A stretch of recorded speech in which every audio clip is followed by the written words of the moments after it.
Mejla má pro vás připravený taneček. Pozor, další dvočka. O to 5 Radeček. Vy jste tak inspirativní. Pojďme se ho spolu vyzkoušet. Když se s námi hráte, tak budete jenom skvělí zpěváci, ale i tanečníci a můžete jít rovnou muzikálu. Mejla. Tak sorry. Pojďte s Mejlou. Tak sorry, že mám rád hory. A pojďte ještě se mnou radši. Tak sorry, že mám rád hory. Dáme se spolu. Pojďme na to. Když mi lásko tvrdí, že chceš víkend strávit někde na pláži, tak mi to uráží. Já do bádlu raději hodím termoprádlo, rum a pohory a zmizím na hory. Co se stane na horách, to zůstane na všech nás. Hlavně nechci sedět doma v očkorách.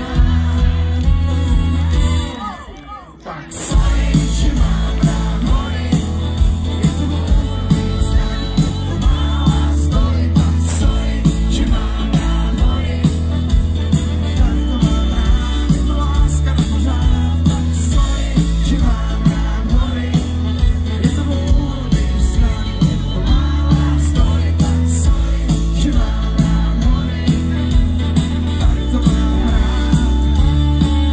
Tak sorry.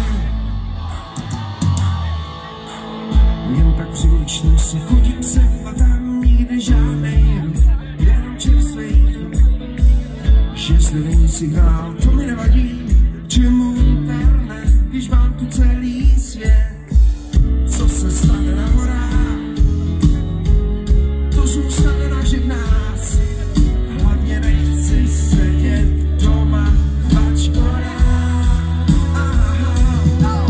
Tak sorry, že mám rád hory, je to můj sen, to má story. Tak sorry, že mám rád hory, tady to mám rád, je to láska na pořád. Tak sorry, že mám rád hory, je to můj sen, to má story. Tak sorry, že mám rád hory, no tady to mám rád. Tak sorry.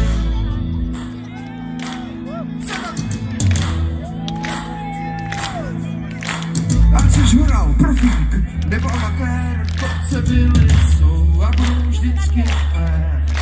Jestli chceš zážitek, co nemá zápory,